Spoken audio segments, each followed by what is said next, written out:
Bismillahirrahmanirrahim.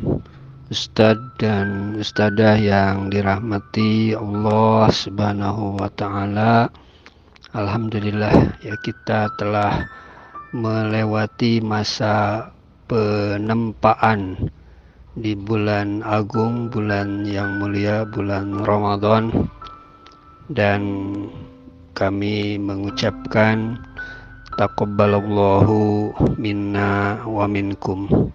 Semoga Allah Subhanahu wa Ta'ala menerima seluruh amal ibadah kita semua ya.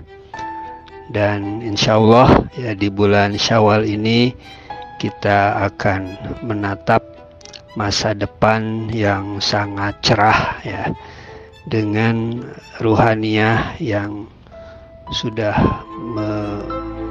meninggi yang kita dapatkan selama bulan suci Ramadan. Mengawali pertemuan UPA yang insya Allah ya akan kita mulai kembali di beberapa hari yang akan datang insya Allah ya. Kami ingin mengajak Bapak Ibu semuanya senantiasa terus ya memompakan semangat ya, sebagaimana arahan dari Al-Quranul Karim, arahan dari Rasulullah Sallallahu Alaihi Wasallam ya. Jadi semangat, optimisme untuk meraih masa depan yang lebih baik. Di dalam peristiwa sejarah ya, kita ingat di 10 Syawal tahun kelima hijrah itu terjadi yang namanya perang Khandaq ya, di mana jumlah kaum muslimin saat itu ya dalam beberapa referensi sejarah berjumlah 3.000, ada yang menyebut kurang dari itu, menghadapi kaum musyrik Quraisy dengan berhimpun ya bersama Yahudi Bani Nazir, Bani Gotopan dengan jumlah sebanyak 10.000 pasukan. Kita melihat dalam sejarah itu tentu saja jumlah kaum muslimin, pasukan muslim yang berjumlah 3.000 itu tidak semuanya ya ikut dalam rapat ya merumuskan strategi yang akan dijalankan dalam menghadapi pasukan yang koalisi multinasional tersebut ya. Tapi tentu saja diwakili beberapa orang anggota Majelis Syuro Rasulullah Sallallahu Alaihi Wasallam ya. Kemudian dengan menampung berbagai saran, maka kita melihat ya di dalam sejarah bahwa keputusan Rasulullah pimpinan adalah untuk meraih kemenangan di perang Khandaq itu, yaitu dengan membuat parit ya sepanjang wilayah terbuka ya di utara Madinah ya sampai wilayah selatan sepanjang 5.544 meter, 5 km lebih ya, dengan lebar 4,62 meter dan kedalaman paritnya adalah 3,2 meter. Setelah turun keputusan ya dari pimpinan untuk membuat parit ya sepanjang itu ya, dimana kita mengenal ya bahwa itu adalah ide ya dari salah seorang sahabat, yaitu Salman Al-Farisi ya. Tapi setelah ide itu digulirkan dan menjadi arahan dari pimpinan, maka kemudian ide itu melebur ya menjadi arahan dari pimpinan. Apa yang kita lihat, maka ketika arahan sudah disampaikan ya kepada semua kaum muslimin, maka saat itu semua langsung ya bekerja ya, anak-anak ya, ibu-ibu ikut bekerja ya siang dan malam ya. Padahal kondisi saat itu kondisi sangat dingin dan kekurangan makanan ya. Namun ternyata dengan semangat keikhlasan para sahabat, ternyata parit ya bisa diselesaikan dalam waktu 9 atau 10 hari ya. Semua pekerjaan penggalian parit dibagi sejumlah sahabat Rasulullah SAW. Dalam catatan sejarah bahwa jadi parit sepanjang lebih dari 5 km itu dibagi ya. Jadi setiap 10 sahabat mendapatkan jatah ya untuk menggali 40 hasta disebutkan ya.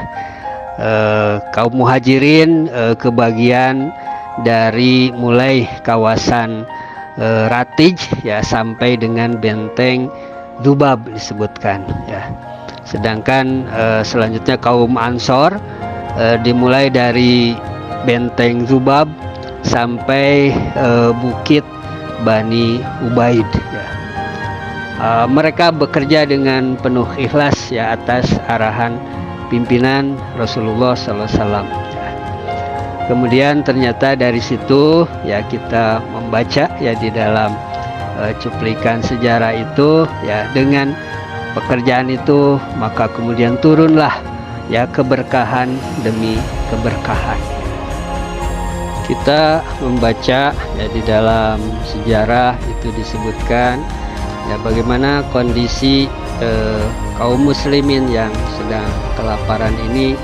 Ada salah seorang sahabat ya, yang namanya Jabir radhiyallahu anhu ya, beliau melihat Rasulullah yang ketika menggali parit itu perutnya diganjal oleh batu ya. Kemudian beliau pulang ke istrinya dan menanyakan apa yang ada di rumahnya. Kata istrinya ada sedikit gandum dan anak kambing ya.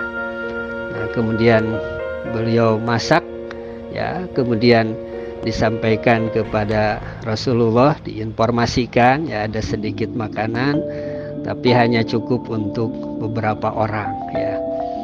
Tapi ternyata Rasulullah mengumumkan ya undangan itu kepada semua sahabat ya.